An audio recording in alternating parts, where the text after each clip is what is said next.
In the name of the Father, Son, and the Holy Spirit. Amen. Loving Heavenly Father, we praise and thank you, Lord, for this beautiful day, Lord. Lord Jesus, this was the purpose of this house, Lord Jesus.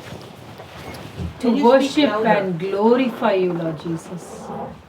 And I thank you, Lord, for this desire to be fulfilled, Lord. As many of us would think we should have a beautiful housewarming, but the beautiful hearts have come here to bless us, Lord. And we are going to see manifestations of your word, Lord Jesus, setting them free, Lord. The truth setting them free, Lord Jesus. We thank you, Lord. Everyone over here are come with different desires in their heart, Lord. And we believe, Lord, as we are blessed, Lord, you have blessed them with that desire, Lord Jesus, to be fulfilled in Jesus' name. We thank you, Lord, for the practical application of your word, Lord Jesus. And we believe your word is always a yes and an amen, Lord. And those who have come for healing, Lord Jesus, we believe by the stripes and wounds of Jesus, they have been healed. They go with richness of your strength. I can do all things through Christ who strengthens me. We thank you, and we praise you, Lord. We thank you, Lord, for all your wonderful blessings and grace, Lord. And we believe, we trust in you, and we rebuke Satan's works around, and we believe in your promise. In Jesus' name, amen. So we started this last evening. I'll take a quick revision to what we started from Mark chapter 4, starting with verse 1. Jesus began to teach by the seaside, and there was gathered unto him a great multitude, so that he entered into a ship and sat in the sea, and the whole multitude was by the sea on the land. And Jesus taught them many things by parables, and said unto them in his doctrine, Hearken. This is the most important word in this parable, hearken. That means give attention to what I am saying. Hearken. Behold, they went out a sower to sow, and it came to pass as he sowed, some fell by the wayside, and the fowls of the air came and devoured it up.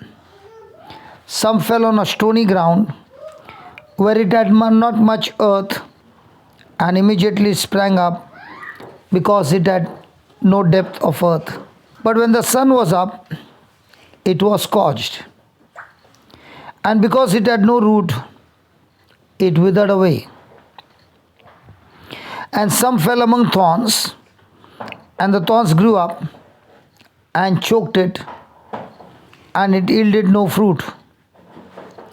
And other fell on good ground, and did yield fruit, that sprang up and increased, and brought forth some 30 and 60, and some 100. And Jesus said unto them, He that has ears to hear, let him hear.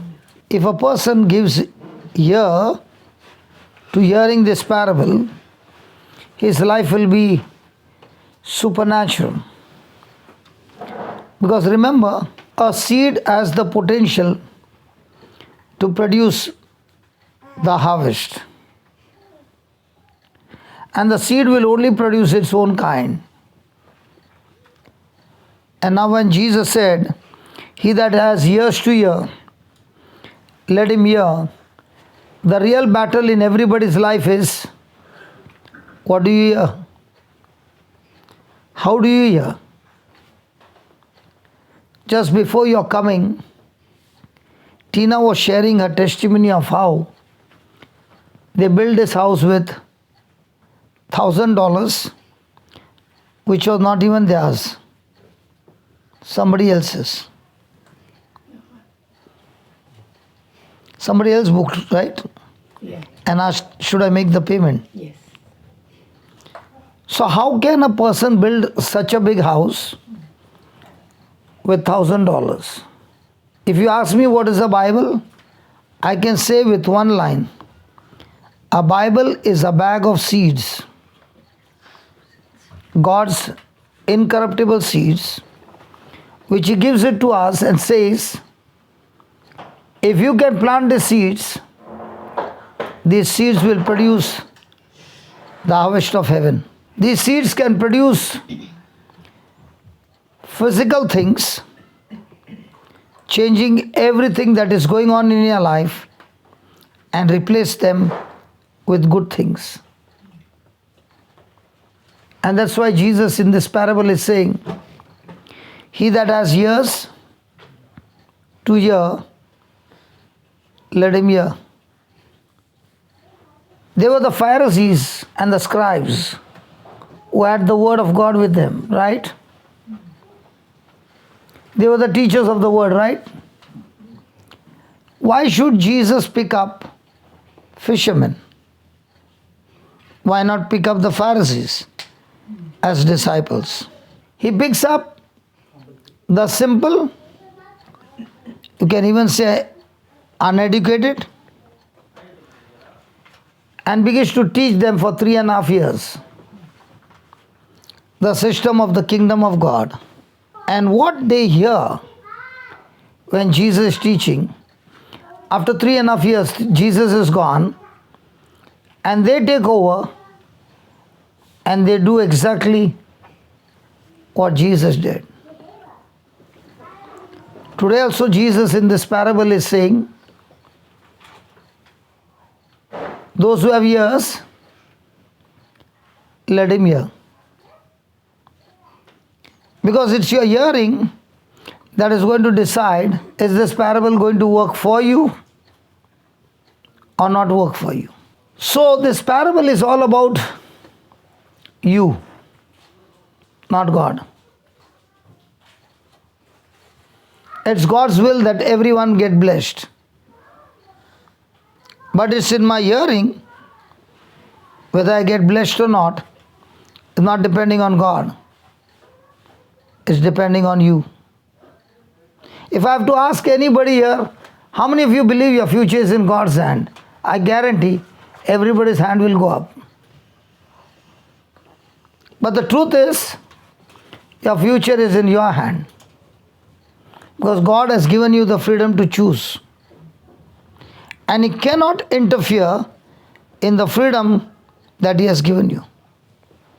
You can choose to hear His word and apply it in your life, and you can choose to hear the words of the world with your sense knowledge and apply in your life. The destination is absolutely different. Jesus' time, the crowd came, saw the miracles, saw the multiplication of loaves and fish, even ate it. But at the end, how many remained? It's all going to depend on how you hear. That's why He says, he that has ears to hear, let him hear. We all can hear right now me talking to you. At the same time, thoughts also talking to you. Now, which one are you going to receive? Is your decision.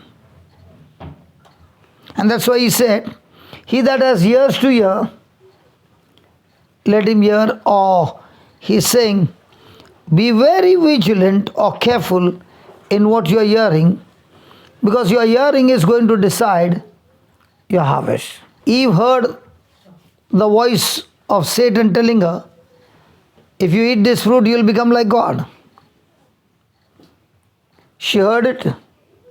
She believed it. She made a decision to go and act on it. And that brought the downfall in her life. And she went and spoke what she heard from Satan and spoke to her husband. The husband also heard it, received it, and he also ate it and brought the downfall. Today also Jesus is saying, be careful what you hear. For what you are hearing has the power to change your thinking, your decision. And remember, it is our decision that changes our destination. In New Zealand is what? Summertime? Spring. When will summertime come? Yeah, which month? December. Are you sure December spring will come? No, summer. Summer will come. Are you sure? Yes, Why are you so sure? because it comes after spring. But why only December? Why not February? January, February. It's the routine. Because The season. God has put laws which are functioning perfectly. Yeah. That is the earth and the sun.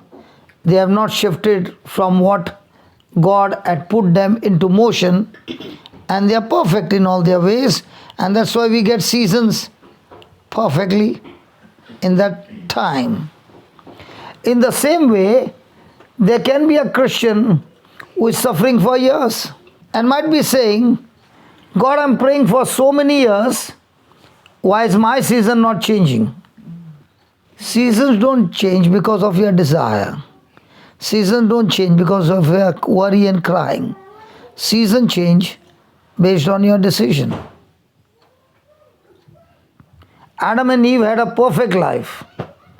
Their season changed by their own decisions.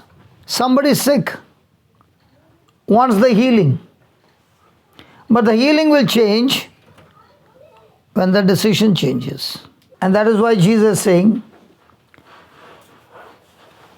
a farmer knows that he wants a harvest. And that's why he's planting a seed. Because he knows the seed can produce its own kind. It will not produce something else. And that's why he makes a decision to go and work hard in planting that seed.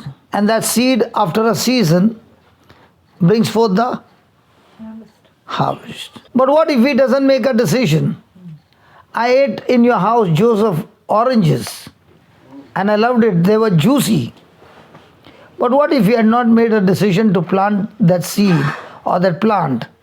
And we would pray day and night that in Joseph's house we are going to eat oranges. Joseph, have you been watering those plants? No need. They are strong. So you don't water those plants at all? Very rarely. Or are you depending on the rain? Depending on God's rain. So something you are depending on the tree to get the nourishment.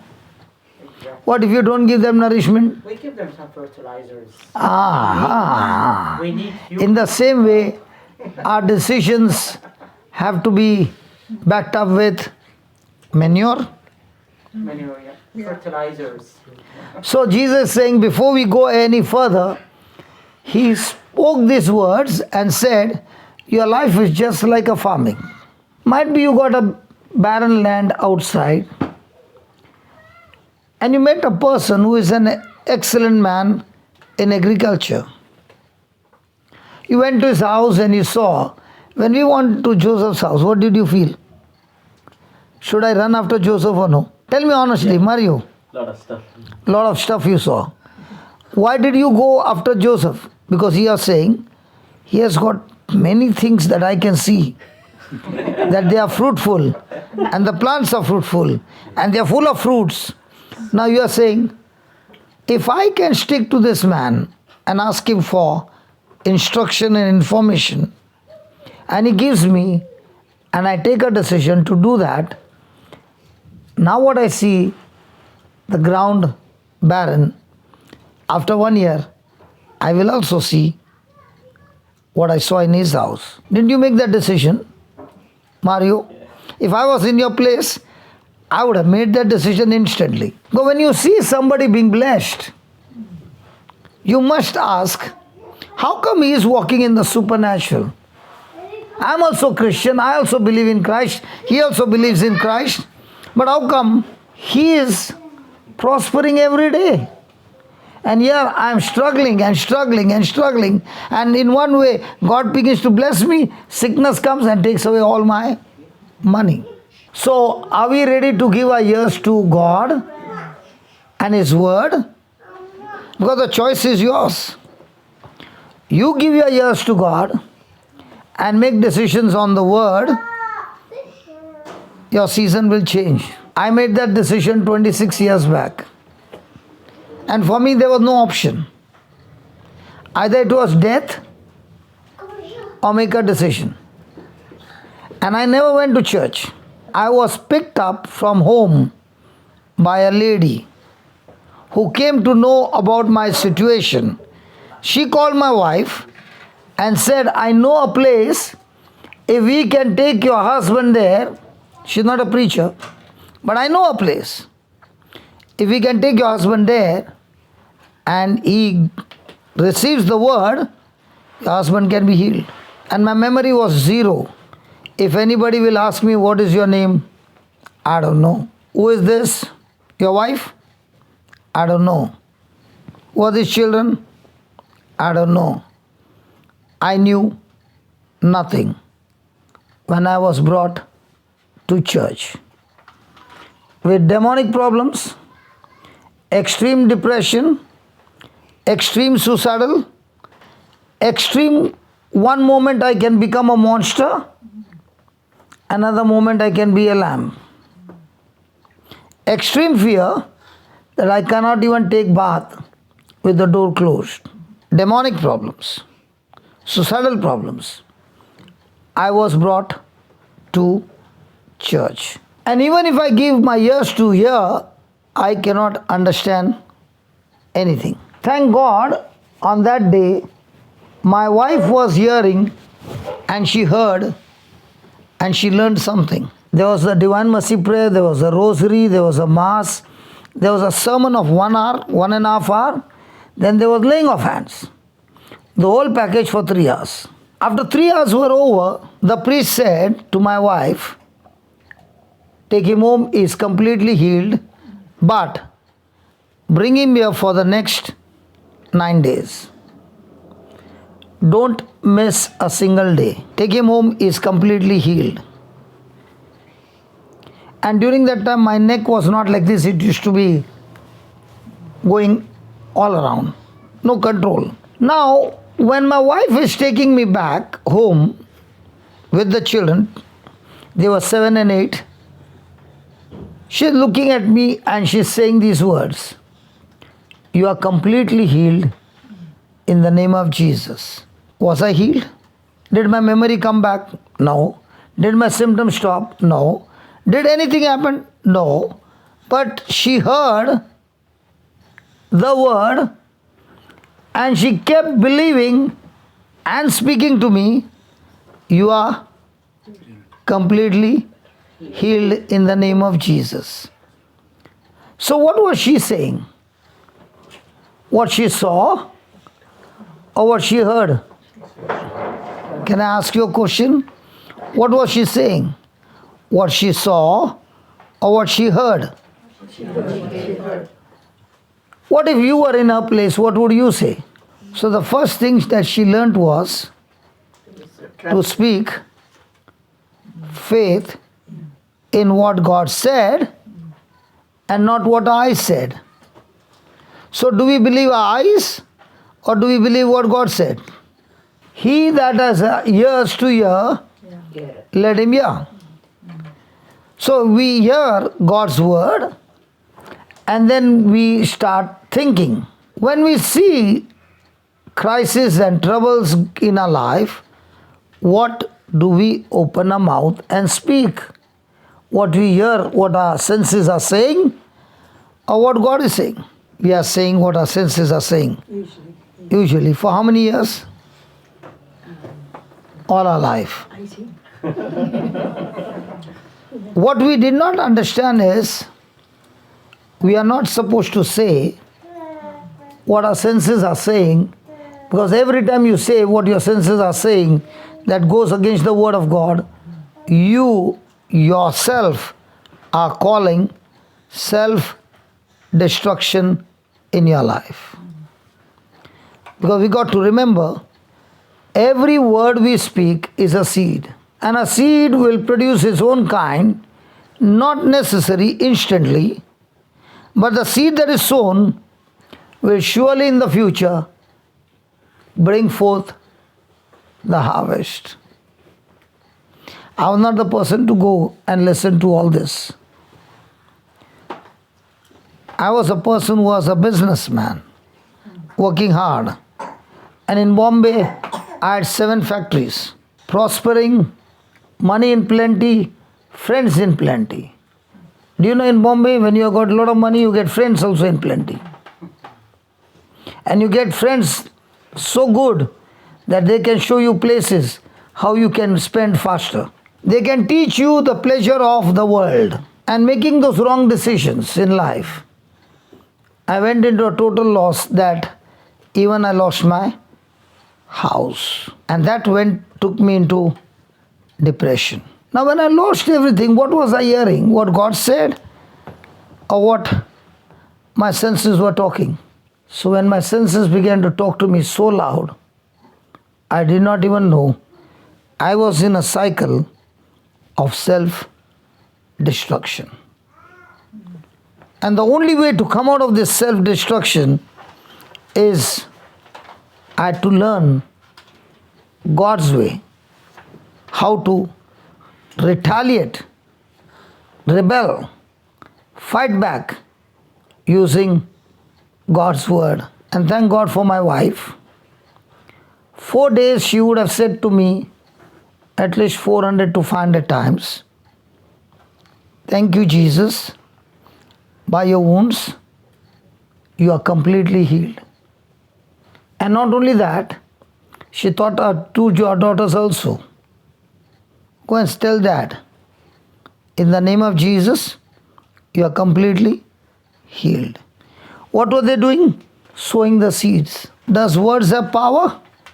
Yes. Because God has created us with His DNA. We come from the class of God because only man was created in the likeness and image of God. And the day you realize you come from the species of God, and that's why God created everything by His word, you and I also are co-creators with Him, that we can create our world by our word, by God's word. Taking God's word and speaking God's word. What you heard the testimony, Tina sharing, doesn't it look like a fairy tale? But what was she doing?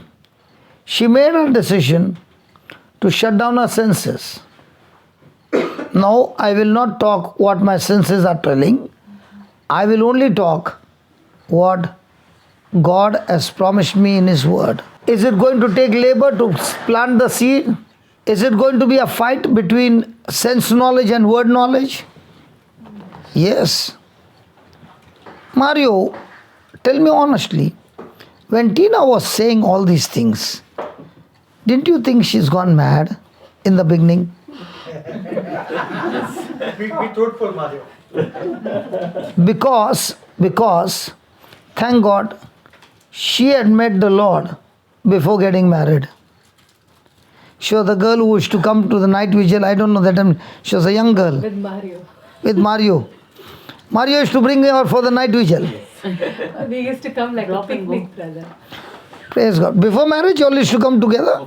Yeah, with the Okay. family. My mom, his mom, all together. Yeah, praise God. But the seeds were planted. Now everybody came for that night vigil regularly. But did everybody give ears to hear? Today also everybody has come. But does that mean everybody is going to give ears to hear? Do you know how you will know? The moment this door opens after that and you go out, after that you should ask a question. Are those words still there with me or I have lost them? But if the doctor, GP doctor, GP, right? Yeah. But if the GP doctor gives a bad news about what he found, even though you go out of his clinic, his words will go with you. You will keep on talking to yourself what he said. So what are you hearing? What the GP said or what the Lord said? Because whoever said is going to master you. I think I should say that again. Whoever said what and you received it, that word will master you. So in our life, who is mastering us? God's word or myself? There's a dictator in each one's heart. And he's a cruel dictator. And he wants to be the king to control your mind. And if you want to know who that dictator is, go and stand in front of the mirror and look at the mirror. That's the dictator. Who wants to rule over your mind and use your body in the way he wants to use. And the ultimate plan is to torture you, torment you, and destroy you. There are so many people, especially the young. Their friend says, why don't you try this? It will give you the pleasure of your life. Do they ever think that trying that once would later on make them a slave of that? And once they become a slave, they want to come out. Are they able to come out? Very hard. So did it start with a thought? I'll give you my life. I had been very, very sinful, very, very abusive language. But in these days when the Lord touched me and my memory was restored on the 5th day, by God's grace, I got a new addiction. And the new addiction was to read the Bible, which I did not understand. And I would be reading for 7 hours or 8 hours, and I would not understand. But I never quit. But it was somewhere around after 15-20 days, as I was crying in the room, asking God, I don't understand this. Please help me. And God opened the eyes of my heart. And from that day on, my life has never been the same again. I learned that the more and more I feed myself with the Word of God and keep vigilance that I do not allow any other thing to enter into me, then all those addictions just fell apart. I never tried to stop any of them. What I found is they left me. I can study the Word and then spend time with this TV and look at all the things of the world. So there are two ways I'm hearing. I'm hearing the Word and I'm hearing from here. So what kind of seeds are getting planted? So let's say in your clinic there was an error and the blood sample was somebody else's. But the report came, let's say in my name. And the report said blood cancer. And you spoke with your mouth, the report is saying you got blood cancer. But actually I got? No. In 1 week time, what will be my condition? But I don't have. But will that seed damage my body? The field will damage his body. Correct? Now, how much energy will I have to use when he says, I'm sorry to say that report was somebody else's? Even if he has to say that, will that seed go off? So just imagine how many times in a day we receive the corruptible seed from one another. And every one of those seeds have power to destroy your faith. And that's why in the verse 10 he says, when Jesus was alone, they that were about him with the 12 asked of him the parable. And he said unto them, unto you it is given to know the mystery of the kingdom of God. But unto them that are without, all these things are done in parables. So what is a parable? A story that can be understood by everybody. A story that cannot be understood by everybody. It can be. That's why he said in parables. I'll read that again and you see it. Jesus said to them, Unto you it is given to know the mystery of the kingdom of God, but unto them that are without, all these things are done in parables. Jesus' way of teaching is that he only wants to reveal the secrets and the hidden truths to those who are seeking him. As the scripture says, no, don't throw the pearls to the swine. So he will not reveal the hidden secrets to everybody because they are so precious. And you can read this 100 times or 1,000 times, unless God gives you the revelation of understanding, the person will never understand the truth. And that's why we are all the time depending on the Holy Spirit to ask him, can you please give me the revelation of this truth? Now the question is, even today as you are sitting here, are there two groups here? There's the you group and there's the them group. Which group are we? Them group is a dangerous group. That is the thing. So even if you come for hundreds of prayer meetings,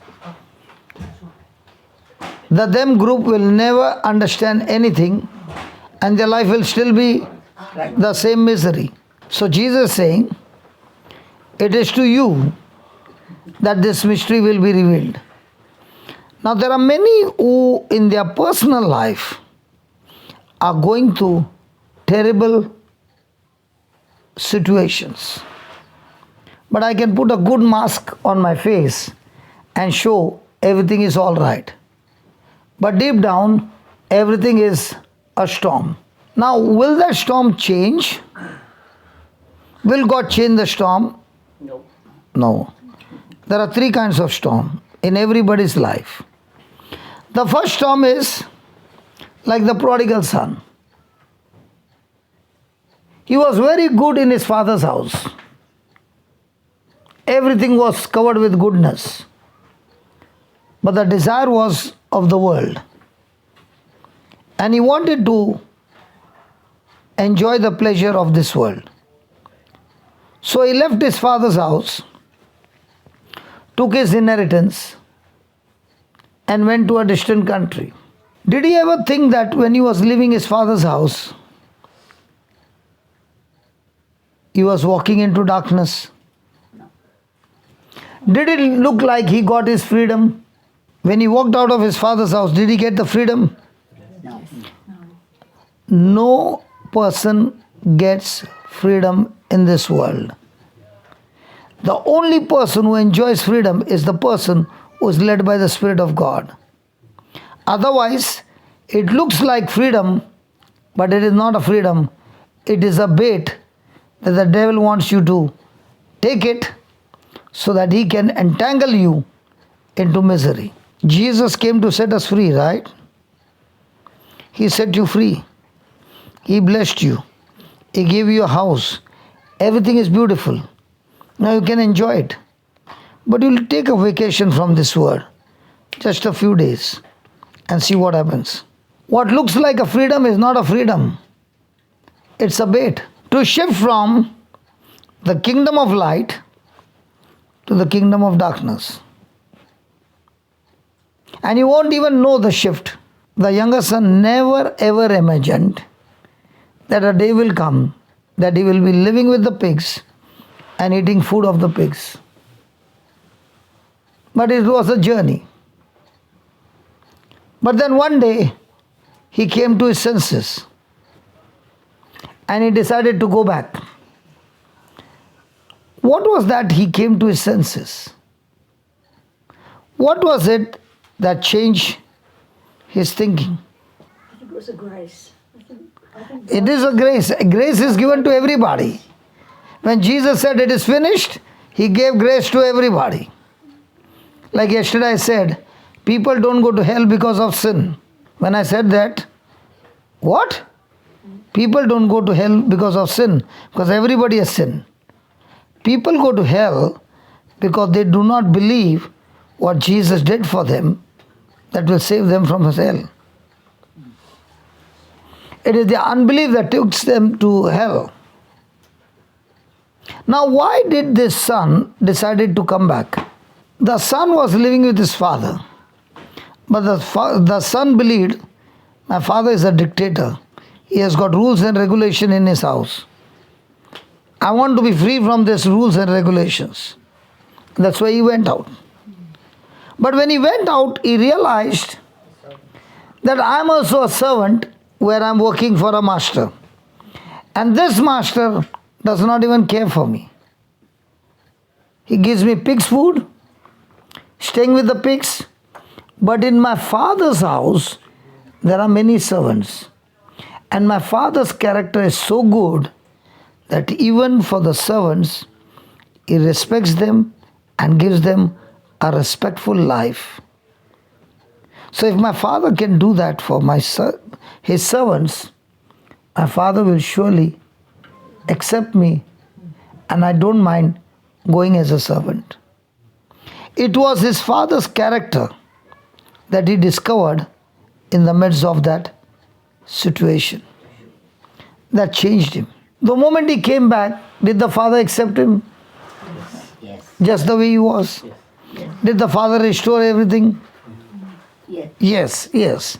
In the same way, when we come back, does the father accept us? Yes. Do we need to do good things? Does he restore us our inheritance? No. He restores our inheritance. Praise God. So when did the storm stop in the younger son's life? So in our life, when there are storms, I must ask a question. Am I the author of this storm? And if I am the author, I can exercise faith, I can ask everybody to pray and everything. The storm will not stop. But to stop the storm, I need to repent. I need to change my thinking. I need to go back to my father. And my father is waiting, longing to take me in his arms. And the moment I repent from my heart, the next moment, the storm has to stop. Did he have to take permission from the old master? Can I go? Even though you have been slave in anything for years, you can at once make a decision and say, I am going to my father, and the devil cannot stop you. Second storm. Second storm is when you have not done the mistake, but Satan is the cause of this storm. Example, Jesus said to the disciples, let us go to the other side. And they decided to go in that evening. When they were deep inside, there came a storm. Now, were they fishermen? Yes. Had they faced storms before? Yes. And they tried to get out of the storm. Were they able to succeed? And when they saw that they were struggling to reach to the other side, they were working hard, and Jesus was sleeping. When a person is not in faith, is in fear, when they see Jesus, what do they say to Jesus? They're not doing anything. You're not doing anything? Okay. Wake up. I said help. Help. I trust in you. Save me, you say. What did the disciples say? Are you not worried about us? We are in fear. Why you sleeping? Don't you even care for us? Don't even. Here we are perishing. Yeah. Now, did they judge Jesus? Yes. Have you ever panicked in your life? Many times. Many times. And when you panic many times, what runs in your mind? Faith or lies of the devil? That's the devil. So you mean to say Jesus did not care for them? But what did they say? Does Mario get worried? Sometimes. And when he's worried, what does he say? Don't say. See, God has not saved me still. Praise God.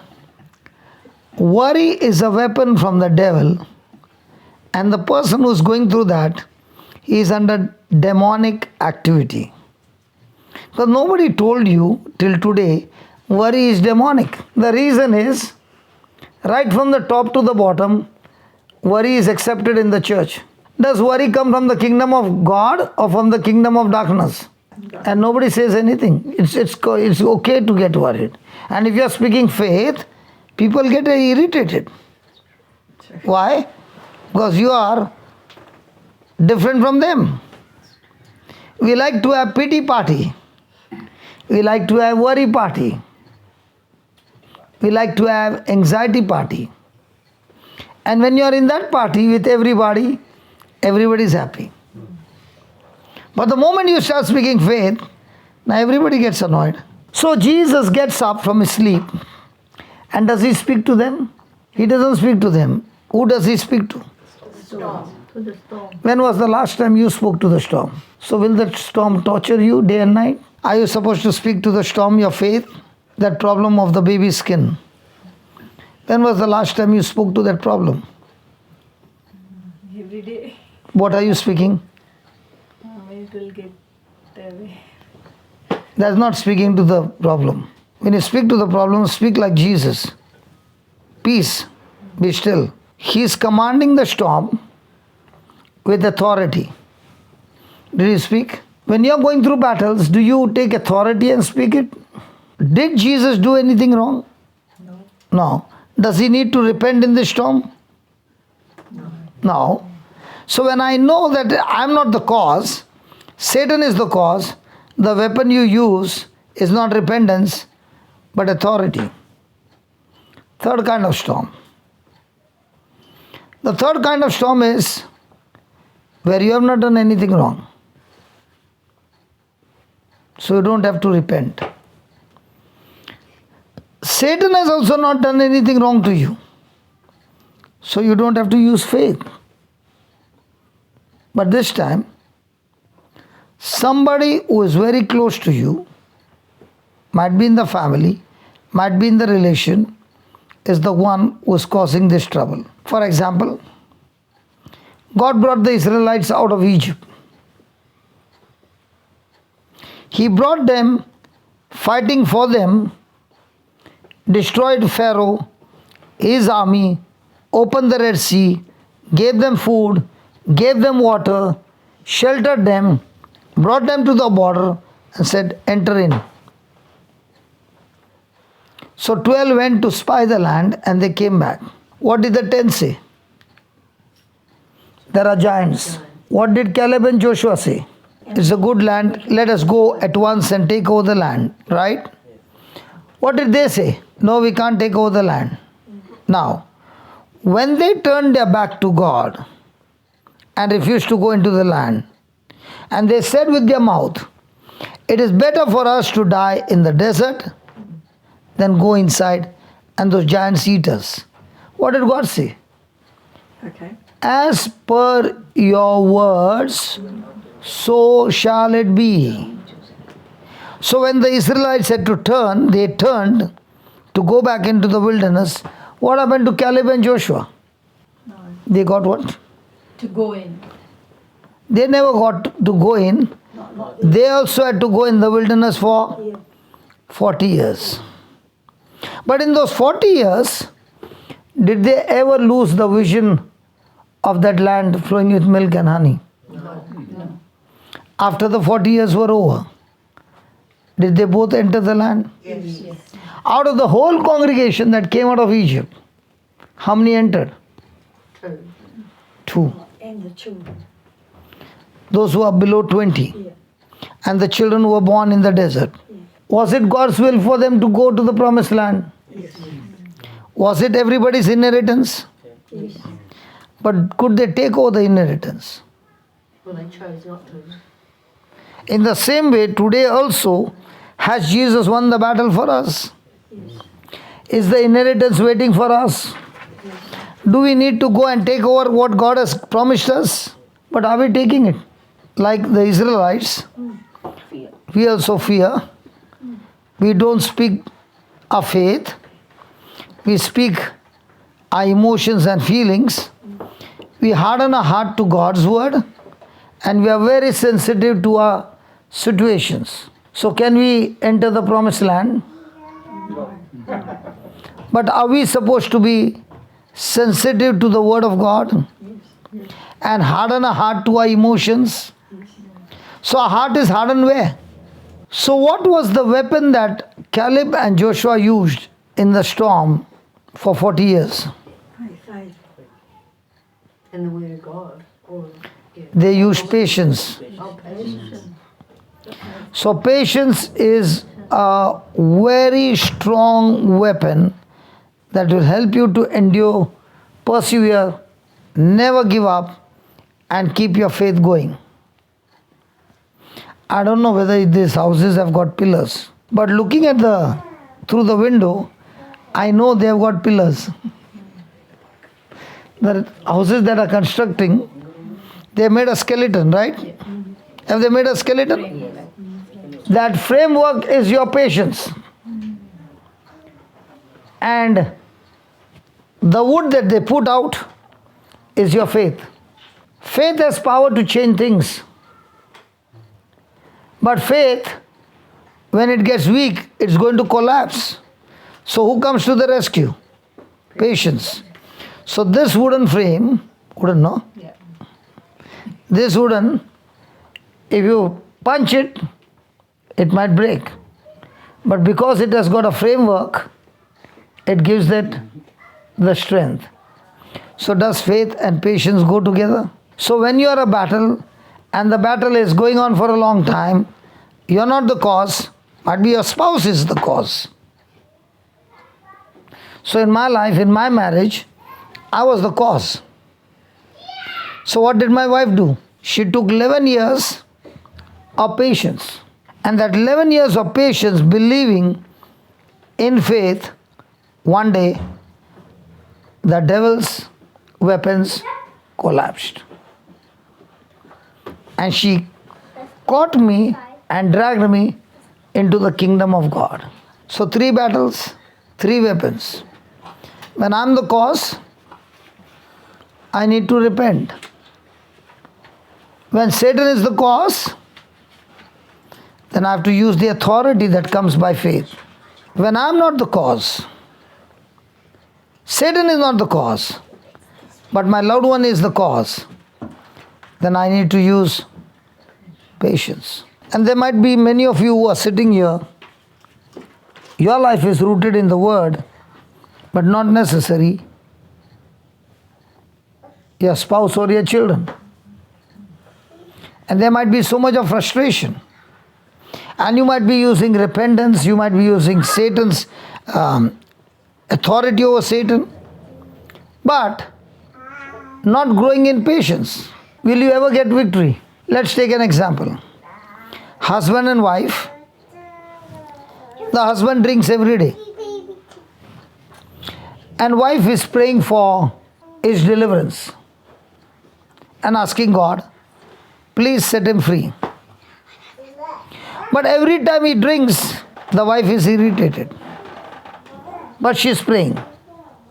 Now the question is, the husband who is drinking is already out of the garden by his disobedience.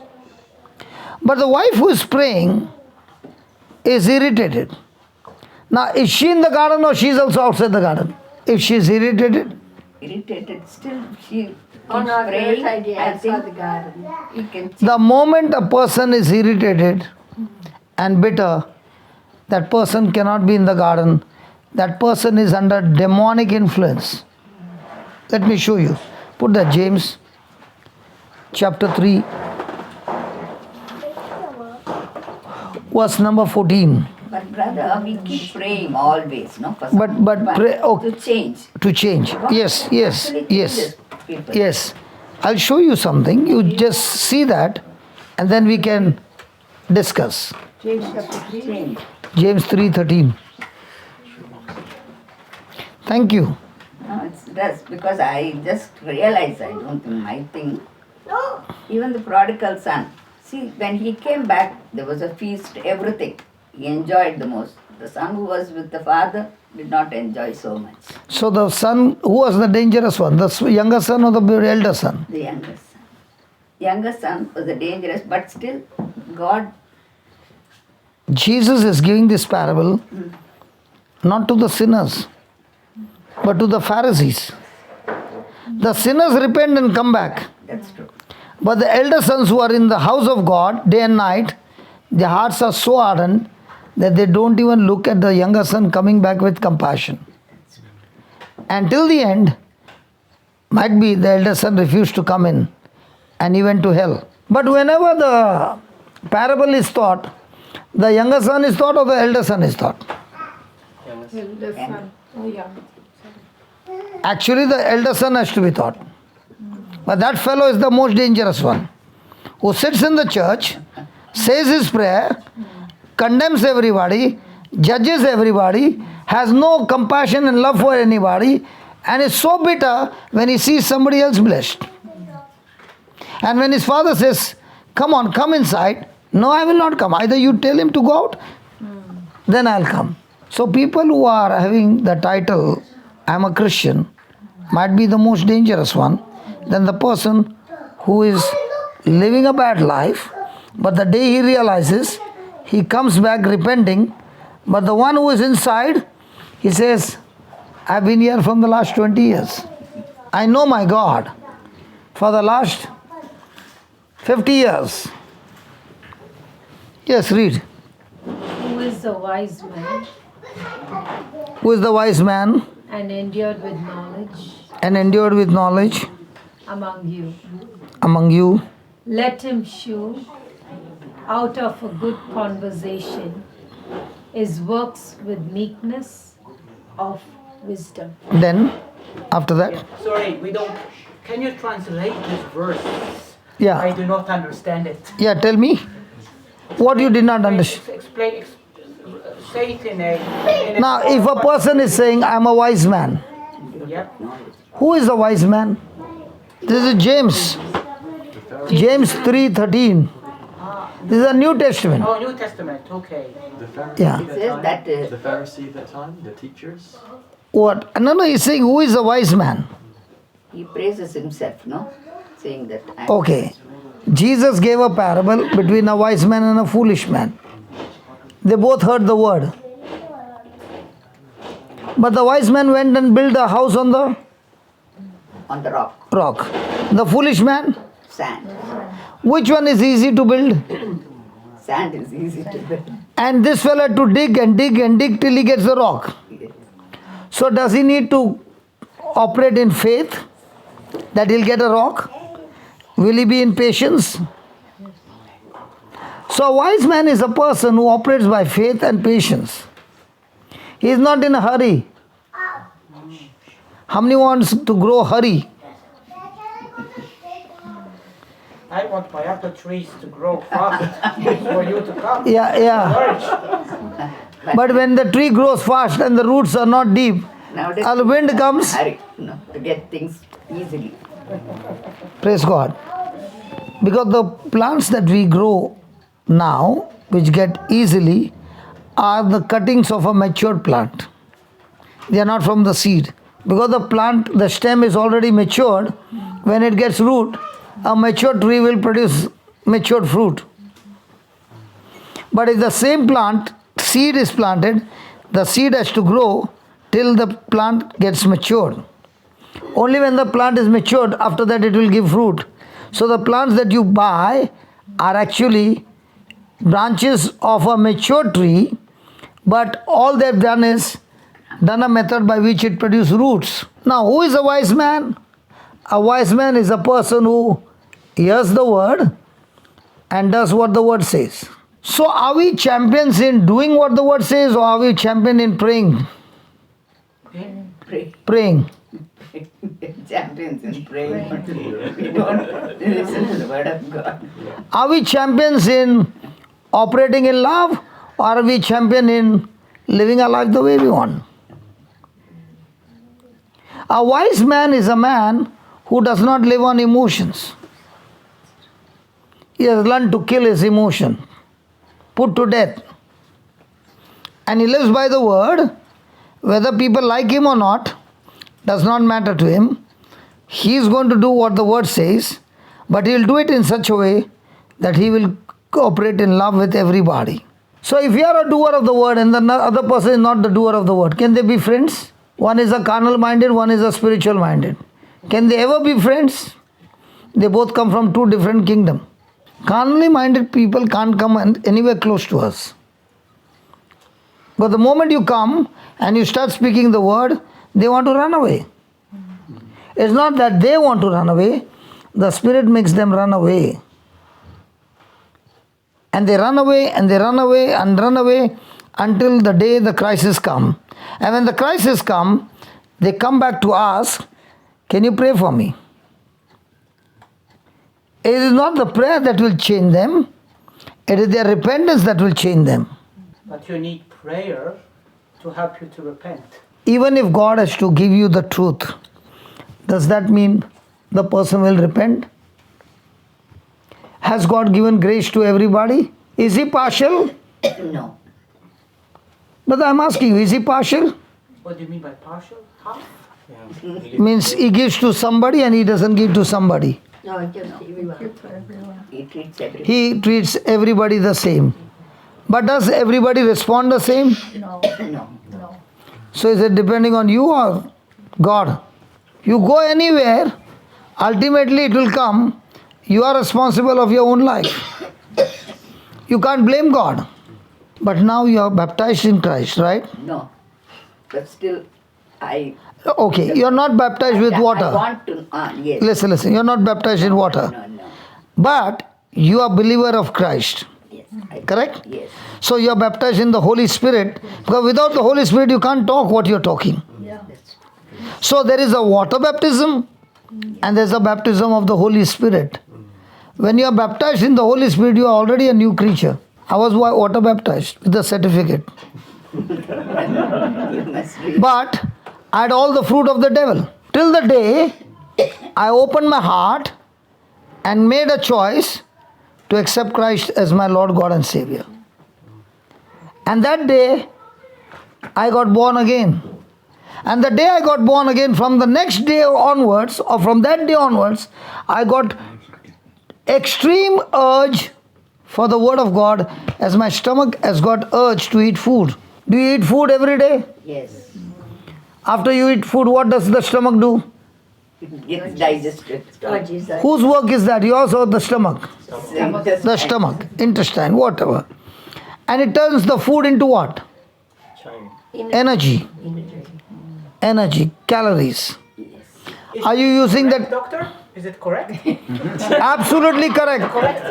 Joseph, Can't deny that. Joseph, I am talking to you, absolutely correct. But now let me ask the GP doctor. And let me ask you.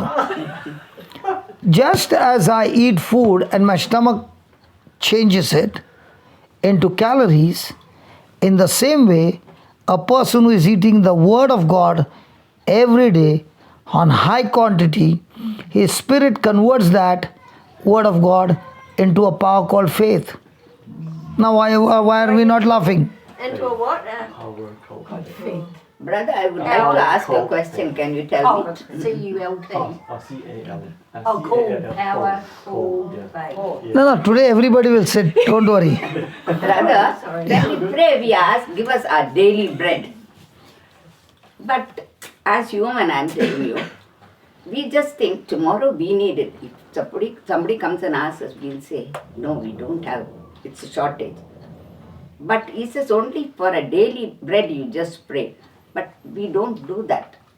That's wrong in our part, no? Yes, So is that- yes. Now, God will give. now can I add something more for you to understand? Just that I want Okay. to know. That's the reason. Very good question. Okay. Now, did Jesus give this prayer Yes. before his death or after his death? Before he said, well, Okay. Whatever he spoke before, is it under the law or outside the law? not outside the law. It's in the law. Outside the law. Now, are you in the law or in grace? Put that John 1:17. No, he says, that's I want to understand. But people... No, I will give you the understanding. I will not confuse you. I'll give you, I use the scripture like I'm in the courtroom. That's true. No, to verify... Because- anything, because- that's right, no? And because- I can tell somebody also. Because my opponent is Satan. And he can hammer me as long as he tells me the lie.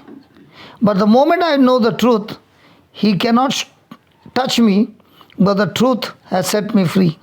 Okay. Now read that 1:17. The law was given by Moses. Then. But grace and truth came by Jesus Christ. Praise God. Are you from India? Yes. Thank God. Then I can give you the exact example. Now, under the law, the covenant was, I have to perform first, Yes, that's true. and then God will do it according to my I have to performance. set an example. So if I do right, I get blessed. If I do wrong, I get punished. That's the law. But grace and truth came by, you are in India, no? Yes, yes. You You went to school? Yes. In school, when the student would fail, what would the teacher give? No, tell me. No, you don't tell me anything. Give me the word. She's a teacher. Awesome. No, she's a teacher, so what? What will you give me? I failed for 5 marks. What will you give me? Grace, ma. So who gets the grace? The one who's qualified or one who's disqualified? Disqualified. So Jesus came with what? Grace. Give. Why did Jesus come with grace? Because every human being has failed under the law. And everyone under the law has to go to hell. And Jesus became my substitute, paid the price, and now qualified me to receive grace as his gift. So can you define as grace? Sorry? Define as grace. What? Define grace. Define what you Meaning of I gave you yesterday and I told you to write also. say it again. You know, brother. Say it again. Listen. Okay, grace. Grace is given to those who don't qualify. Mercy is given to those who deserve to be punished, but God Spares. cancels the punishment because of mercy. And grace is given to those who have failed. And by giving grace, God qualifies the person from hell to heaven as a gift. Grace is always given as a gift. It is never earned. Yeah, but when you say, Holy Mary, full of grace, Yes, but Mary never sinned. we will not go to that chapter. because if you are laughing, no, the scripture says, all have sinned and fallen short of the glory of God. Even I can laugh. All are sinners. Ah. All are sinners. And if God can produce a human being without sin, then he doesn't need to send Jesus. Let's be open. Religion can keep your mind closed. Knowledge of the word can keep your mind truth, and the truth will set you free. You can laugh, brother, but in your own life, you will be struggling to get your freedom. Only the truth can set you free. Religion cannot set you free. That's Okay. Now, God so loved the world that he gave his only begotten Son. praise God. Now, grace and truth came from exact. Now, what's the truth? The truth is all that Jesus did for us on the cross. So, do we look at what Jesus did on the cross, or do we look at what we did? What Jesus did. Every day, what do we speak? What Jesus did or what I did? I did. I did. So, are you under grace or are you under condemnation? The condemnation. But Jesus has already fulfilled the law for you and given you the grace. So are you going to tap into the grace or are you going to be under condemnation? Grace. Grace. Now, when Jesus said, did he say before his death or did he say after his death? Before his death. So he said, give us our daily bread, forgive us our sins as we forgive those who sin against us. Can you forgive somebody when you don't have forgiveness? No. Can you give somebody something that you don't have? No. No. So, in the Old Testament, you got to forgive with your own strength. Then you receive forgiveness. But in the New Testament, God forgives you first when Jesus said, Father, forgive them, for they know not what they are doing. So are we forgiven? Yes. Yes. How much are we forgiven? 10,000 talents. Do you remember the parable of the king? Where his servants, he took accounts, and one of the servants had to pay him 10,000 talents. So he had compassion and forgave him of 10,000 talents. Agreed? And then that same person had to go and forgive somebody of 100 pence. Did he forgive? No. Did he catch him by the throat? Yes. Did he put him in the prison? Yes. When the king came to know what the servant had done, he called him back and said, You wicked servant, even though I had compassion on you and I forgave you of 10,000 talents, could not you forgive your fellow brother of that 100 pence? And because you did not forgive, you shall be put to hell. So my question is, do we break heaven's law every day? So every day the punishment is going on increasing? Can we pay the penalty? Yes, we have to pay. No. But we cannot pay. So who pays on our behalf?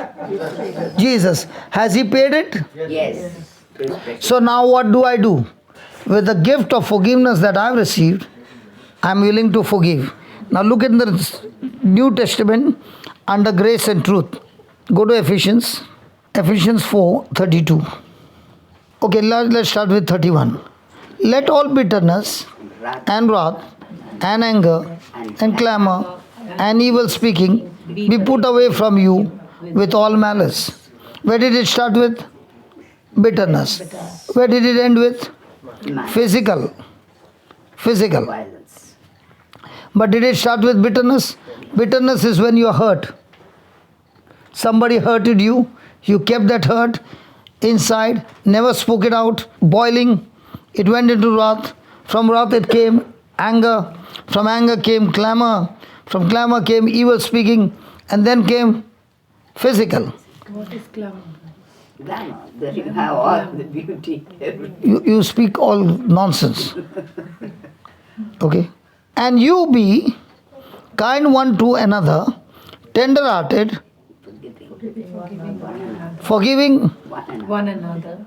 Even as God, for Christ's sake, forgiving. So now our forgiveness is based on our merits or because I have received forgiveness.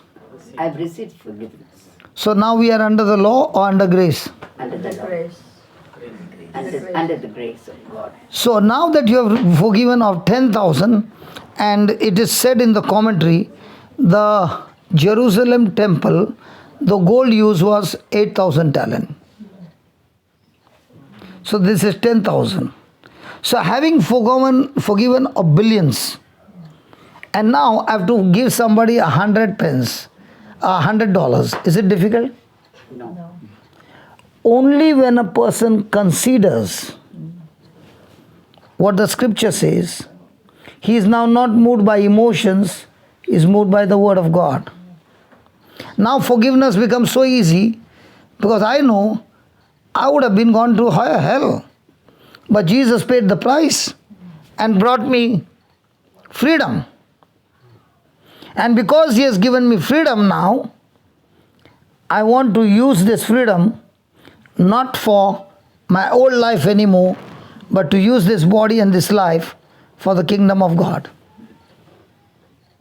So when I realize the kind of forgiveness God has given me, now it becomes so easy to forgive people of anything.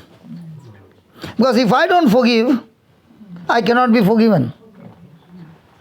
So one of the powerful weapon of the devil is to keep a person in the prison called bitterness, is to use somebody to hurt you.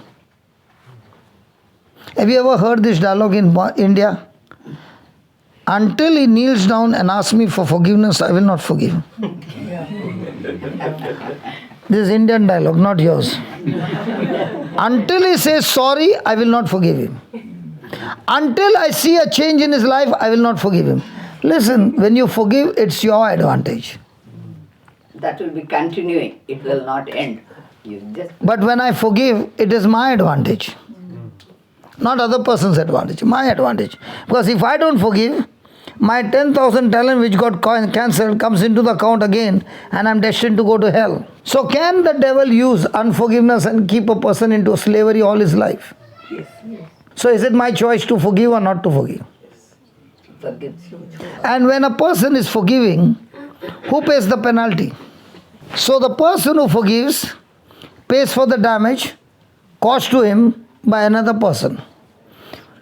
For example, I went and, just an example, I went and banged Mario's car. And I asked him, what's your name, brother? He said, Mario. Oh, Christian. Praise God, brother. I'm also Christian. Hallelujah. And the bill is $5,000. So I say, you're a Christian, right? So please forgive me. That's So Mario says, okay, I forgive you, no problem. But you pay the 5,000 bill. Now, has Mario forgiven me? he demands the money. Until Mario says, I'll let you go free and I'll pay on your behalf, that's forgiveness. Forgiveness is not by words. Forgiveness is when you cancel the debt of the other person, the damage of the other person. And you're willing to cancel it because you yourself have been forgiven of such a huge debt. Now you have to give just small drops to others who come into your life. Now that's why it became so easy for me. I had a place, a retreat house belonging to the community where I was the founder, a big auditorium. And there was some conflict. If I go through the conflict, it will cause fights. So I said, we'll do one thing. I resign and you all work. You all can take over, I resign and I walk out. Which took me 17 years to build. Is it easy to give away? When God said, when Abraham can offer his son as a sacrifice, can you offer this baby of yours as a sacrifice? So I said, I'm resigning, and there were 4 days for the retreat. I preached all the 4 days by the grace of God. And nobody knew that that would be my last 4 days in that auditorium. Nobody knew. Because in my mind, I've given it to the Lord and I'm peaceful. And for 1 year, I had no place to preach. But after 1 year, God gave me the Zoom class. And on Zoom, it became such a big ministry. Now, I've got 4 retreat houses. So when I gave one, God multiplied and multiplied and multiplied. So when you are a doer of the word, you will not know what's on the other side until you do it. And when you do it as a wise man, then you watch and see how everything starts multiplying. Because we want to imitate this world. And in the kingdom of God, majority doesn't win. In the kingdom of God, the person who is a doer of the word is always a winner. So did you get your answer? So in the Old Testament, give me my daily bread. In the New Testament, put that Philippians 4:19 with 16. We'll start with 16. For even in Thessalonica, you sent once and again unto my necessity, not because I desire a gift, but I desire. Which one is bigger, the seed or the fruit? Fruit. So these people from Thessalonians, okay, they planted the seed in Paul's life, not once, but many times. And he says, my desire is for you to reap the fruit that may abound to account. Now, do we have spiritual account? I'm not talking about this bank account. No. Me. Do you have a spiritual bank account in heaven? According to the word of God, yes. So he's saying, you people of Thessalonians, I want to tell you Might be you don't know. You got a spiritual account and there is a fruit growing in your account. Then he says, but I have all and abound, and I am full, having received of, I don't know that big word, the things which were sent from you, an odor of a sweet smell, a sacrifice acceptable, well pleasing to God. So what you gave was your sacrificial seed, and it was well accepted by God, and it was a sweet fragrance to God, what you offered, and that seed is in your account. Then he says, but, hold on, but, My God. now let me ask you, will you say my God or our God? My God, I say, but for everybody, it's our God. When I'm talking, I say our God. So why is Paul not telling them our God? It's different All your relationship. needs. Huh? Different relationship. It's his God. When you gave that seed, when He you, accepted God, he says it's okay, when these people gave that seed, did they give Paul that seed because he was Paul or because of the anointing on Paul? anointing. Anointing of God. Correct? When I came here, I told Tina, you don't need to give me the money, but you have to go and give the money to somebody who is in need, and unless you give, your account won't open. Correct? Yes. I said, you do anything. Even if you fast for 4 days, that money you save, Mario, see that you go and plant and start your account. And do it every month. I have never given her my account number. Have I given you? No. I have not given her the ministry account number. No matter wherever you go, it all goes to the head office. Supposing she gives it to this person or that person or that person. Does it go to the head office? So now these people planted a seed in Paul's life. Did they plant it in Paul's life or the anointing on Paul's life? Anointing. Because you saw the anointing on Paul's ministry, you send that money on to Paul. Now, did you give that money because Paul is strong? No. Because he's anointed and is using the money in the kingdom of God. So Paul is saying that same anointing that you invested in, there's an account in the spiritual realm, and now it's time for the fruit that it has borne. And that's why he's saying, but my God, the same anointing on which you invested is the anointing that God shall supply all your need. Did he say all your want or all your need? He never said all your want. But what are we asking for? If she had to say, God, give me a big house because I want many children and this and that, it would be a want. But she said, God, I want a house, and the need is, I want to turn this house into a prayer house where people can come, have a Bible study, and people can grow. Now, was that a want or a need? So, did God supply all a need? Yes. So, when I want to build something, do I want to build it for myself or do I want to build it for the kingdom of heaven? So, conclusion, when I get involved in God's dream, God gets involved in my dream. But if my dream is in the flesh, then God is not involved in that fleshy dream. So before I make a dream, I must ask, is this dream a carnal dream or the dream for the kingdom of God? So Paul is saying in verse 17 that you got a receipt. And that's what I was telling her. Once you start planting the seed, when you pay some amount to somewhere, do they give you a receipt? When you deposit money in the bank, do they give you a receipt as a proof? Yes. And I said, according to Malachi chapter 3, you got a receipt. You can show the receipt to heaven and tell, God, you said, when I do this, I will see to it that devourer will not kill your fruit.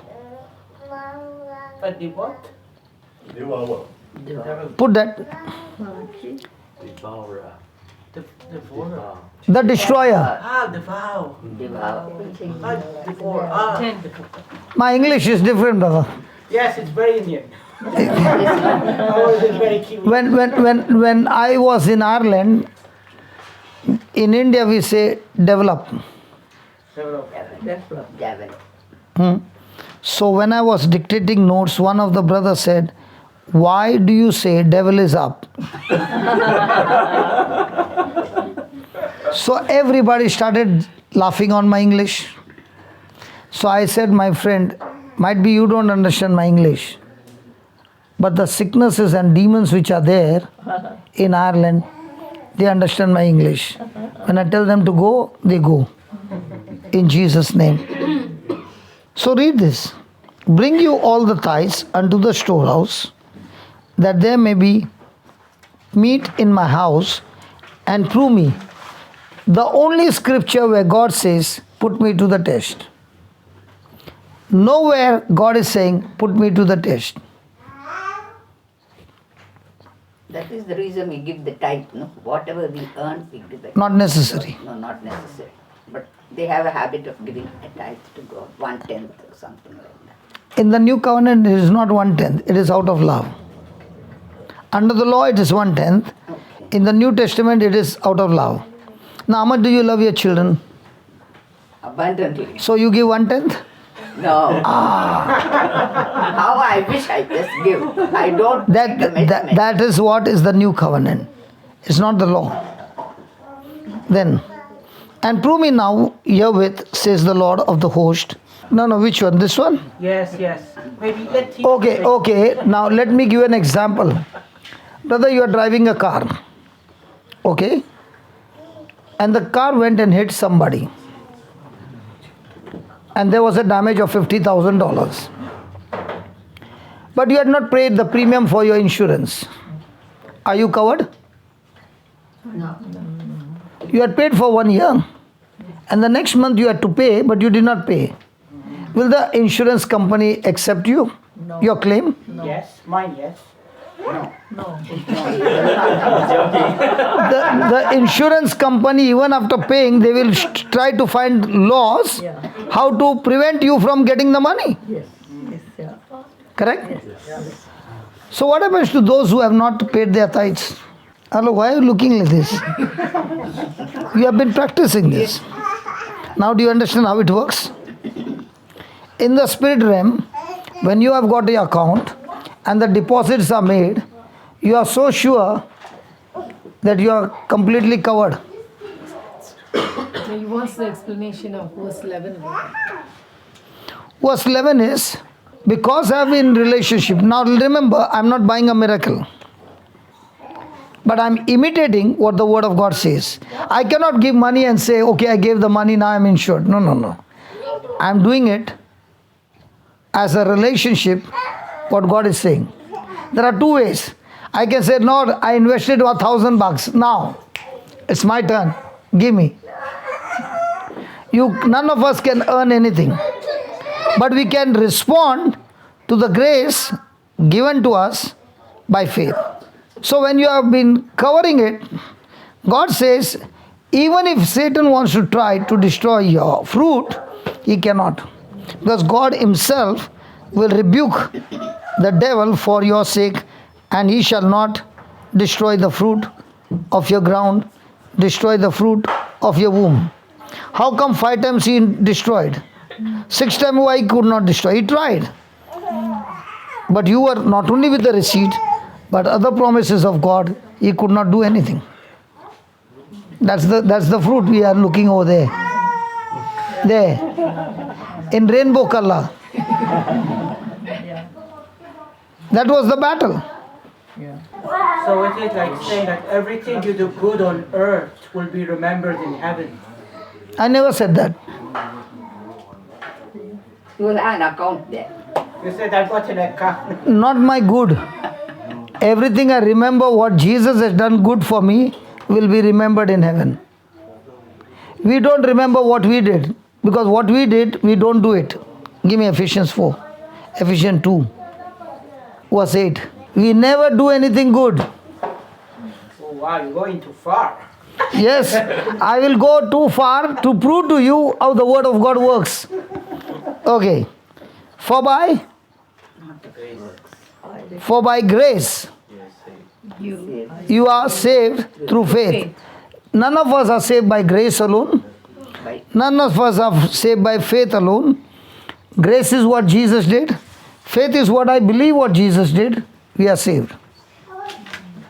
Then, And that not of yourself. and that not of yourself. It is the gift of It is a gift of God. So now I am preaching. Is this preaching myself? No.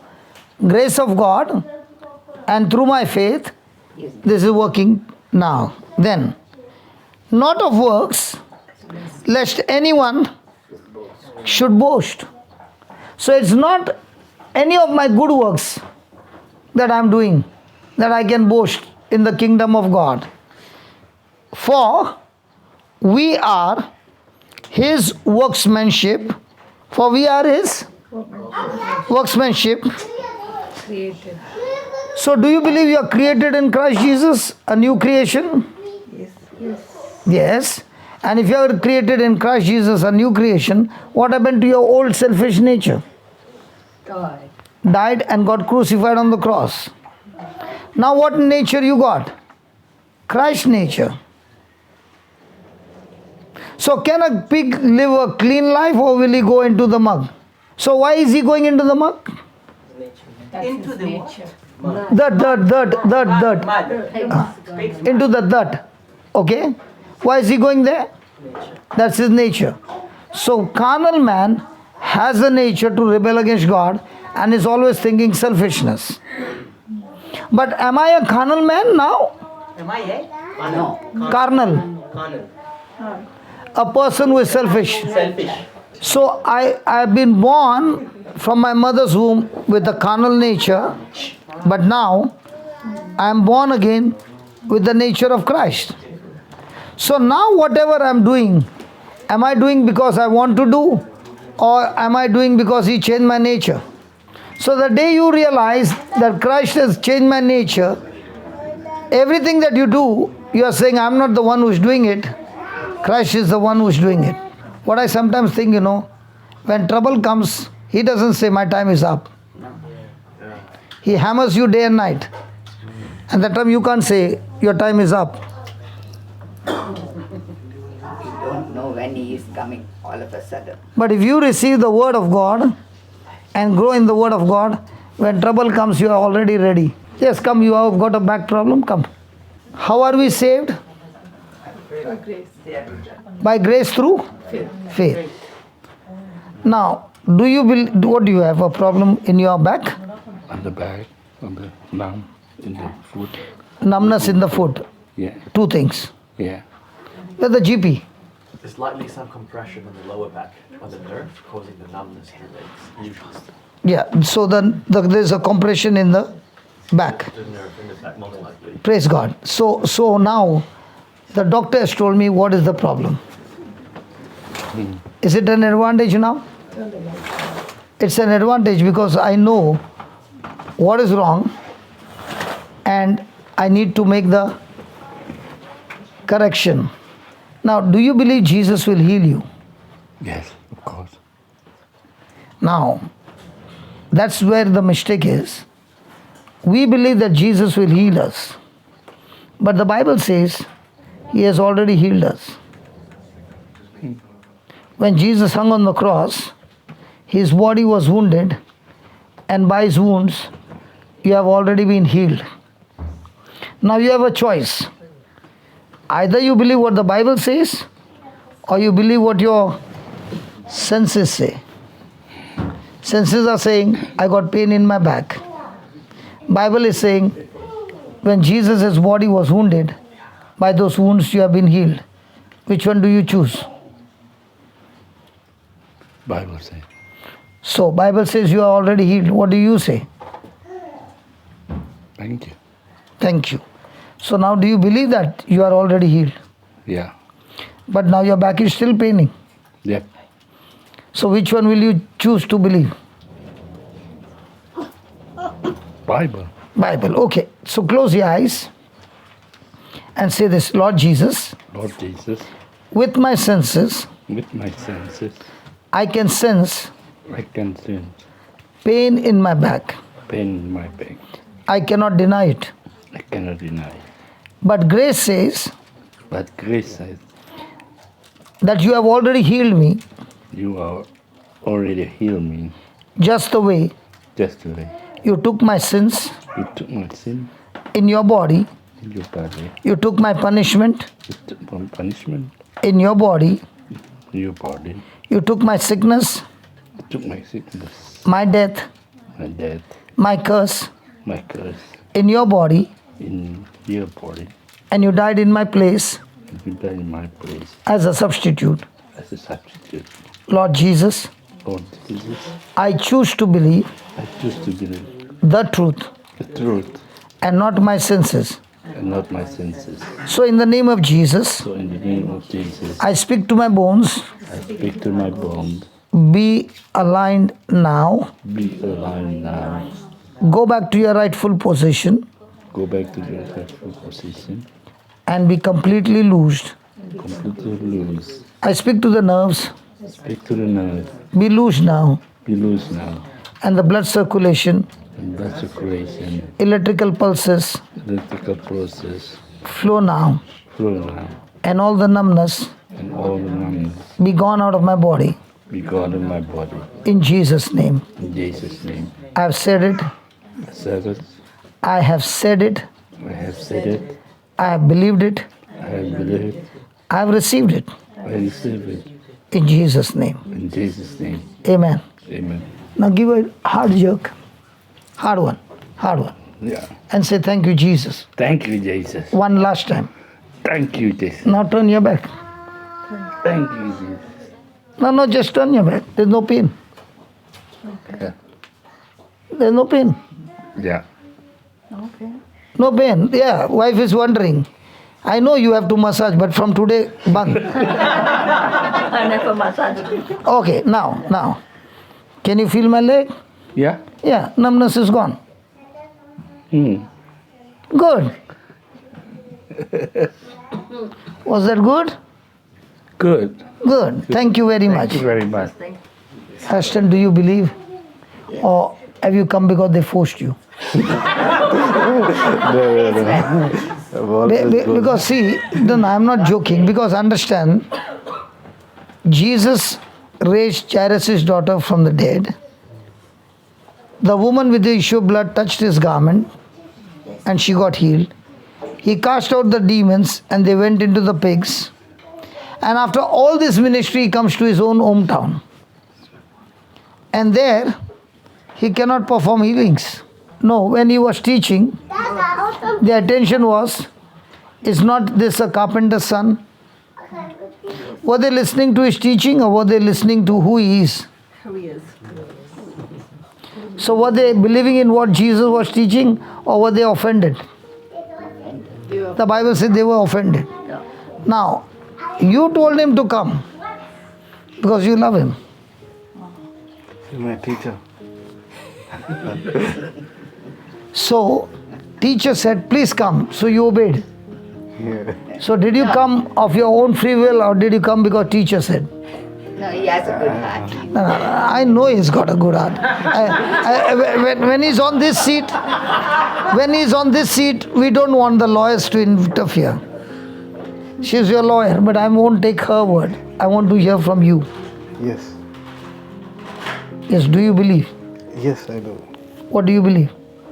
I believe in the Lord. I know. Yes. So do you believe Jesus heals you or Jesus will heal you? I believe Jesus has made a miracle on me after my accident. That's what I believe, though. But now what do you believe? Now you're on this hot seat. Now what do you believe? That he made long time back miracle. Yes. But now you have come for another miracle. Okay. Now do you believe he will heal you?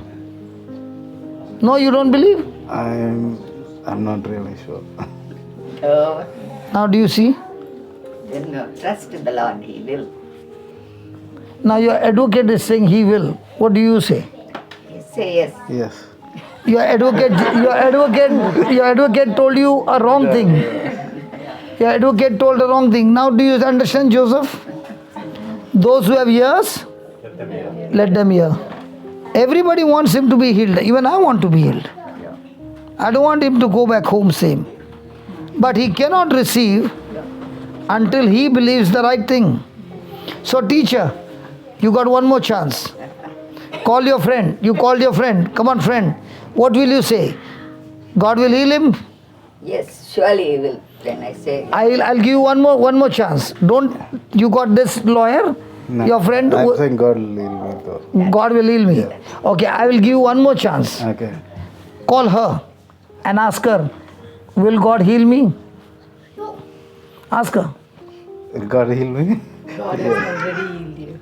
What did she say? Said God has already healed me. What is she saying? She says the same. No, she's not saying the same. God will heal you. God will heal you. Yeah. And she's saying, God has already healed me. which one do you prefer, the teacher or this friend? No. One thing, he has to put the trust in. Yes, he is putting the trust in God that God will heal him. Yes. He will definitely not get healed. Because he's going against the word. Just put that 1 Peter 2:20. She has already. See this friend. Already she has put the answer for you. Yeah, already healed. You didn't move, brother, so he couldn't see.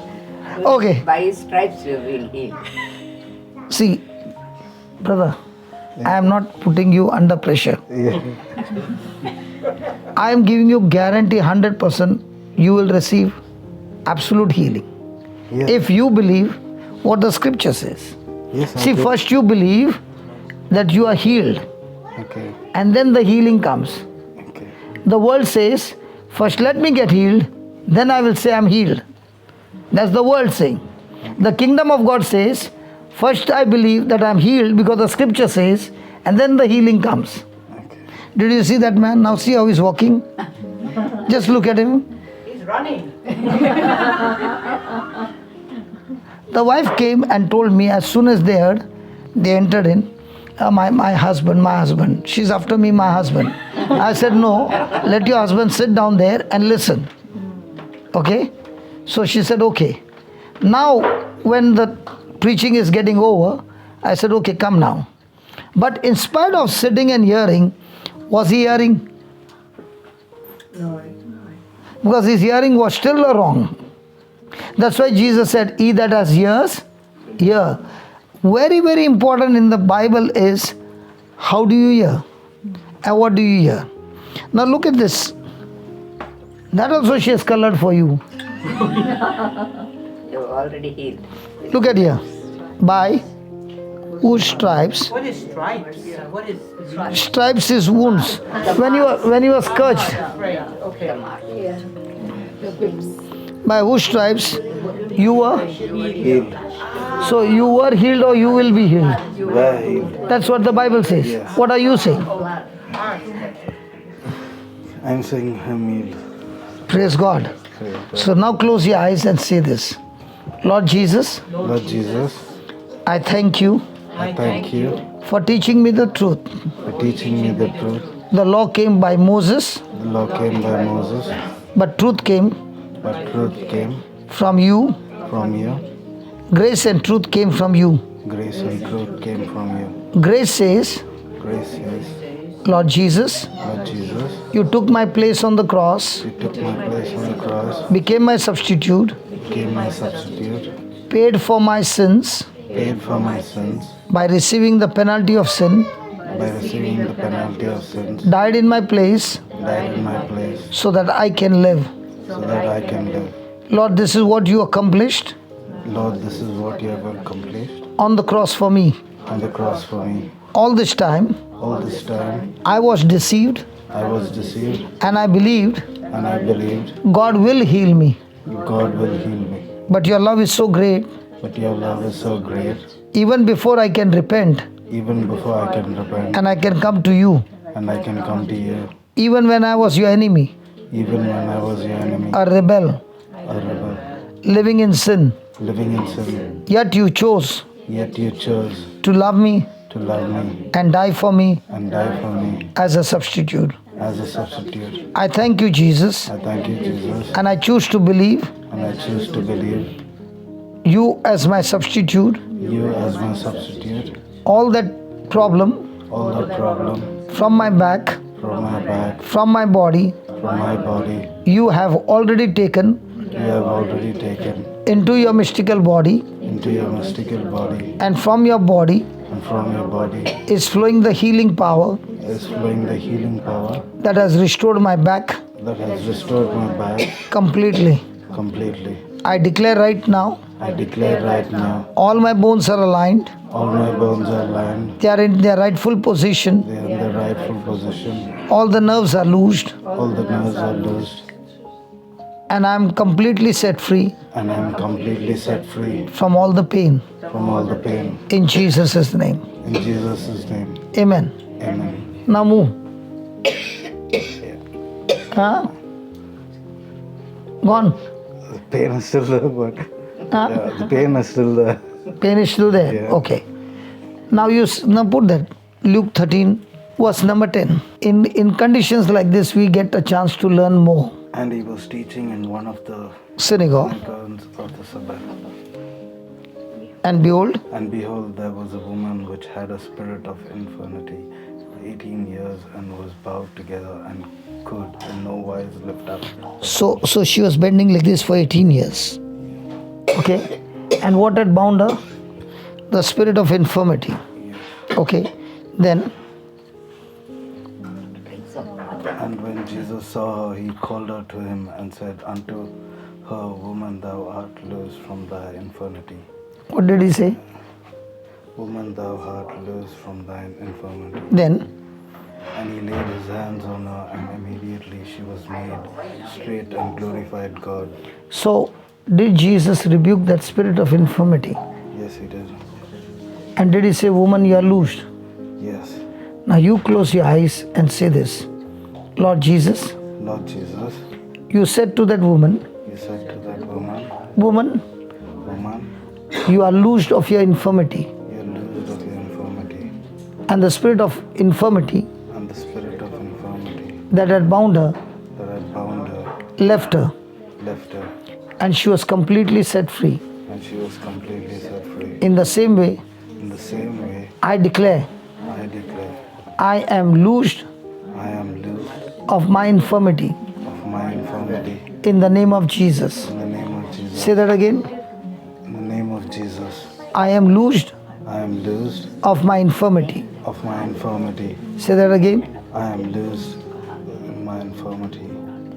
I am loosed I am loosed of my infirmity of my infirmity. in the name of Jesus. In the name of Jesus, I am loosed I am loosed of my infirmity of my infirmity. in the name of Jesus. In the name of Jesus, Say that again. I am loosed in my infirmity of Jesus. I am loosed I am loosed of my infirmity of my infirmity. in the name of Jesus. In the name of Jesus, Say that again. I am loosed in my infirmity. In the name of Jesus, Very good. Keep saying. I am loosed in my infirmity of Jesus. I am loosed in my infirmity in the name of Jesus. Very good. I am loosed in Of my infirmity. infirmity in the name of Lord Jesus. Say that again. I am loosed Of. of my infirmity in the name of Jesus. Say that again. I am loosed in my No, of. my infirmity in the name of Jesus. Say that again. I am loosed Of. my infirmity in the name of Jesus. I am loosed Of. my infirmity in the name of Jesus. One more time. I am loosed Of. my infirmity in the name of Jesus. Now you say. I am loosed of my infirmity in the name of Jesus. You say it nicely, correctly. I am loosed in my Of. infirmity in the name of Jesus. Of my infirmity in the name of Jesus. I am loosed. Understand and say. I am loosed of my infirmity in the name of Jesus. I am loosed of my infirmity in the name of Jesus. I I am loosed of my infirmity in the name of Jesus. I am loosed of my infirmity in the name of Jesus. I am loosed of my infirmity in the name of Jesus. Finished. Now, Feel much better. yeah, Yes. do this. Yeah. Give me a hand. Keep it loose. Yeah. Yeah. Now check. All Feel gone. much better. Yeah. Till you say the right words, it won't happen. Yeah. Thank you. Actually, he met with a severe accident, you know. And severe, that was all full rods have been kept in. God has blessed him and he has been Still, God has blessed him. You know, when somebody gives me a testimony of some miracle, I'm not happy. I'm happy only when God has given him a miracle and he's using that life now for the kingdom. What is the use of God saving somebody's life and the person lives in the world? Did you hear what I said? Now God gave him a brand new back. Everything is healed. Now the question is, after he got healed, where does he go? Peter and all, they got blessed. After that, did they live for themselves or did they live for the kingdom? So what are you going to do from now on? He works in the what clinic? Orthopedic clinic. Orthopedic clinic. He starts. But there, he is working, but is he helping people to know the word of God? Look at the wife. I think you got a lot of people for you, huh? And unpaid lawyers. Praise God. Thank you. Hallelujah. Thank you, brother. Use your life. Sure. God gave you this life. Yes. I know that you love fishing. And Jesus said to Peter and all, I'll make you fishers of men. Yeah. So the question is, do you like to fish a fish or do you like to fish souls into the kingdom of God? So when I come next time, Yeah. Tina, this is your responsibility. Okay? I should see him fishing for lost souls. Very good person in the heart, but not yet got the taste. Now tell me, you just spoke those words, right? Yes. Did you get full relief? Feeling much better. Yeah. Do you want your life to continue like that? What it was? This new life you want to continue? Yes. Then you feed yourself every day. You're going to be a teacher. Yes. Is it okay, the small teacher? Yes. Teacher, is this a good student? Won't trouble this teacher, no? No. Hey, listen, you have to obey. That's the thing. First, But he's doing his homework, right? Yes. Your teacher even now gives you a good report. My teacher would have said, you know, it so happened in one of the night vigil, my teacher came for the night vigil. And I met her after, might be 15 years, or might be 20 years. And she was in the queue and I saw her. So when she came close to me, I said, good morning, good evening, teacher. She said, I did not recognize you. So I said, I'm Johnson. She looked at me and she was like, what? I said, I'm Johnson. She started crying. The teacher started to cry because she would tell me all the time, you good for nothing fellow, nothing good will come out of you.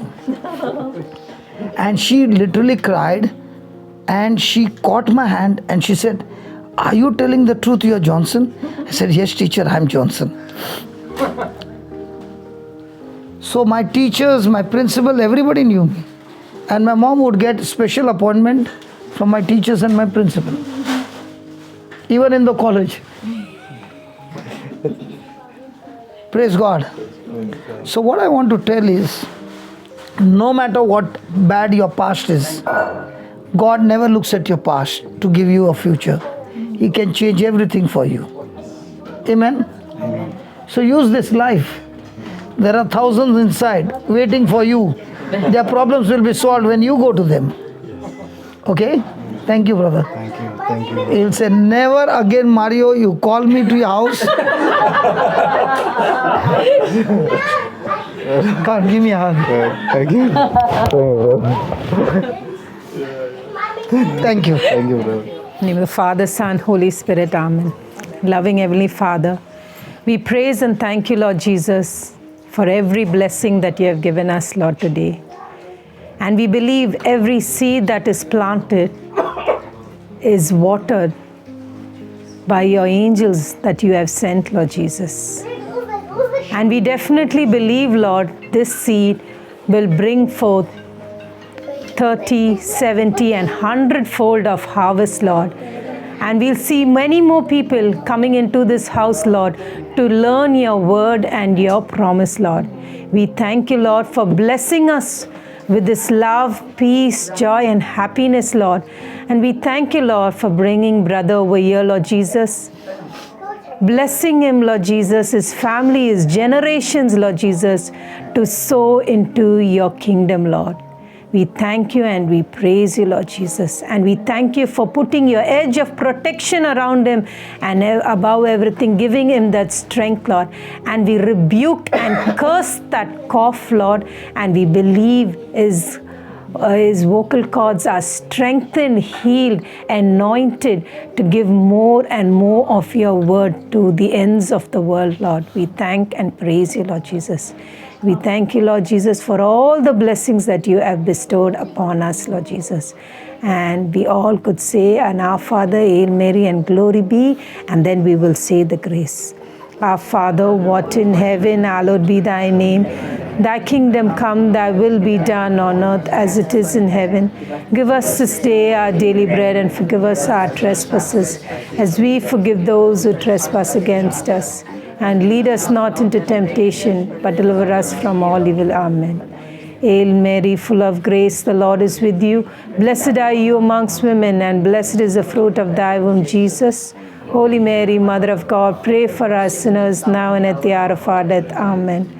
All glory be to the Father, and to the Son, and to the Holy Spirit, as it was in the beginning, is now, and ever shall be, world without end. Amen. We can all stretch our hands and bless the food, because we believe this food is anointed, multiplying, and everybody is blessed. As we enjoyed our meal yesterday, we believe we will enjoy it today. Bless us, O Lord, and these are gifts which we are about to receive from thy bounty, to Christ our Lord. Amen. Every tissue, every organ, every blood vessel, every bone in our body is formed in perfection and functions in perfection to which God created to function. Therefore, we forbid any malfunction in the mighty name of Jesus. Thank you, Jesus, for the food you have given us. Thank you for the strength from this food. Thank you for the health to eat this food. Thank you for the glorious hands that made this food. Amen and amen.